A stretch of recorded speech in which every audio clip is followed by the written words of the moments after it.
السلام عليكم أجدع ناس في الكون، سواقين مصر شطار اخواتي. عايز اختصر عليكم الموضوع، ما نطولش على بعض قوي ونتكلم بما يرضي الله. اي حد مش عارف، انا بقول لكم الكلام للجميع عشان خاطر ما حدش يقول لكم موضوع تأسيس النقابة الجديدة ده نصب او احتيال او كلام من ده. طبعا ما فيش اي حاجة من الكلام ده خالص، الكلام ماشي رسمي وقانوني وبما يرضي الله، والغرض منه والاساس منه هو مصلحة السواق، ان ياخد امتيازات باشتراكاته. يخش على جوجل اي حد بقى يزعم او يتكلم ويقول لك ده نصب واحتيال ولا بدور على حق السواقين وانتوا هتأذوهم وانتوا والكلام ده كله، ارمي الكلام ده في الزبالة وادخل على جوجل واكتب القانون العالمي للنقابات او القانون المشرع في مصر للنقابات من اول يعني من يوم 23/7 سنة 2017. يراجع بقى مواد القانون كلها والجديد في القانون العالمي للنقابات ويشوف ايه الوضع وايه النظام.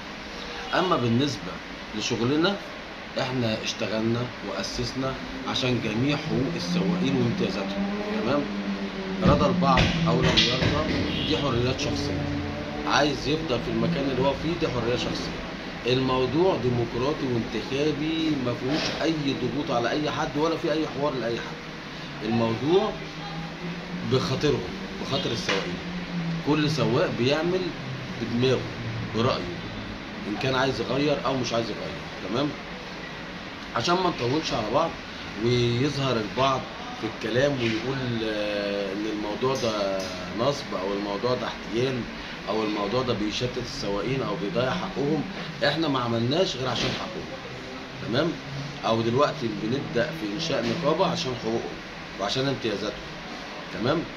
اما اي حد تاني يتدخل ويقول ان الموضوع ده فيه سرقه فيه نصب فيه كلام من ده، ارجع لجوجل. اي حد فينا معاه تليفون وفيه نت، اكتب في جوجل القانون العالمي للنقابات وشوف هيظهر لك ايه، وراجع بقى انت مواد القانون كلها بتنص على ايه وايه اللي المفروض يتعمل واللي المفروض ما يتعملش، تمام؟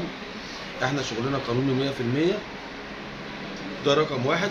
رقم اتنين، بدأنا وسعينا ونشأنا عشان حقوق زمايلنا السواقين كلها من الألف للياء، لأن راجعوا كده على كلنا عندنا فيسبوك وكلنا بنشوف في مواقع السوشيال الجميع بيظهر لنا فيديوهات كتيرة عن سواقين بتشتكي في حقوقها، زي مثلا الراجل اللي زميلنا السواق اللي جاله بتر في رجله وما اخدش من النقابه غير اول شيك ب 450، بعد كده 500، بعد كده 500، اصبح ما اخدش من النقابه غير 1450. ده راجل يعول اسره، زوجه واولاد، هو المسؤول عنهم، وكل شغله كان متلخص في رخصته، في شغل يوم الرخصه بتاعته هي اللي كانت فاتحه بيه. الراجل ده خلاص سلم رخصته وقعد من الشغل وعنده 3-4 عيال وزوجه. النقابه عملت له ايه؟ انا كسائق زميله كان المفروض وكان يجب على الاقل خالص الراجل ده يتعمل له مشروع صغير زي مثلا تنايه او توك توك او اي مشروع يدر عليه دخل يعرف يصرف على عياله. ده حق ربنا، ده حق ربنا في النقابه عليه. مش ده بس، ناس كتير حصل لها حوادث وكوارث وما خدتش حاجه، ناس كتير توفت وما خدتش حاجه. فاحنا اشتغلنا عشان هذا الاساس، عشان زمايلنا اللي ليها حقوق تاخد حقوقها. اي حد بقى من البعض يظهر ويشكك في الكلام ده ويقول الكلام ده نصب او احتيال، احنا ما خدناش اشتراكات ومش هناخد اشتراكات من حد غير بصفه رسميه. والسيستم بتاعنا هيبقى على عموم الجمهوريه، مكتب واحد، هو سيستم واحد على جهاز واحد على عموم الجمهوريه، وهيبقى كل شخص يحمل رخصه مهنيه له قاعده بيانات على الكمبيوتر على الجهاز اللي في النقابه، هو الجهاز اللي في المرور، هو الجهاز اللي في الداخليه. مش حاجه ما فيهاش لا لعب ولا فيها تشكيك ولا فيها كاني ولا ماني، ده هيبقى قدام عينك. الفرق بين اللي احنا عايزين نعمله واللي قائم حاليا ان احنا شغلنا هيبقى على المكشوف، هيبقى في كل حاجه تخصك معروفه. التأمين الصحي بتاعك والمستشفيات بتاعتك هتبقى معروف مكانها، حقوقك والتزاماتك اللي عليك واللي ليك هتبقى معروفة ومكشوفة وواضحة زي الشمس في لائحة كبيرة قدامك أول ما تدخل أي مقر أو أي لجنة نقابيه من اللجان بتاعتنا. فاي حد يشكك في الكلام ده انت من نفسك تحرى عن الموضوع، اعمل سيرش في جوجل وشوف قانون النقابات بيقول ايه على موضوع النقابات، القانون العالمي اللي قائم في مصر حاليا.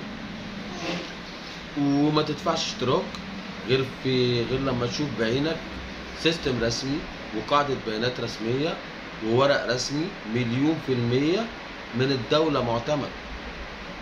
ولو مش معتمد من الجهة اللي انت خاص بيها ما تدفعش. احنا عملنا عشانك، عملنا عشان مصلحتك، أسسنا وسعينا وتعبنا ده عشانك انت، عشان حقوق السواقين كلها توصلهم باشتراكاتهم النقابية، ياخدوا بيها امتيازات ويكون لهم حقوق. ده اللي احنا سعينا فيه وده اللي احنا دورنا فيه. عشان ما نطولش الفيديو عليكم، ده كان ملخص الكلام والموضوع لأي حد يدخل يشتت أفكاركم من الاتجاه الصحيح للاتجاه الباطل. احنا اشتغلنا عشانكم وأسسنا عشانكم، وكل واحد فيكم بيعمل الكلام ده بمرضى خاطره. لو كان في ضغوط عليه قول، مفيش حد فينا او مفيش سواق فينا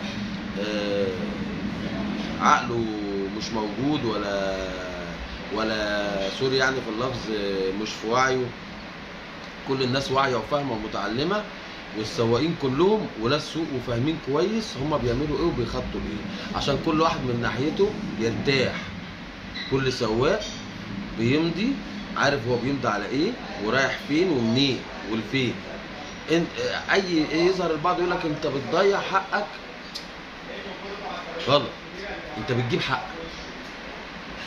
اتحاد سائقين مصر المهنيين بتجيب حقك، بتدور على حقك، وحقك هيجي. وان شاء الله بامر الله يرضى البعض او ما يرضاش، ان شاء الله هنكون ايد واحده سواقين جمهوريه مصر العربيه كلها. لانه اتحاد سائقين مصر المهنيين رضيتوا او لم ترضوا ان شاء الله جميع سواقين مصر بجميع فئاتها هتبقى ايد واحده وتحت سقف واحد، وبخاطرهم وبرايهم وبموافقتهم وبدون اي ضغوط عليهم. هم اللي عايزين، لا انا ولا انت ولا اي حد، ده هم اللي قرروا انهم يكونوا ايد واحده وفي نقابه واحده باذن الله. صباحكم زي العسل ان شاء الله.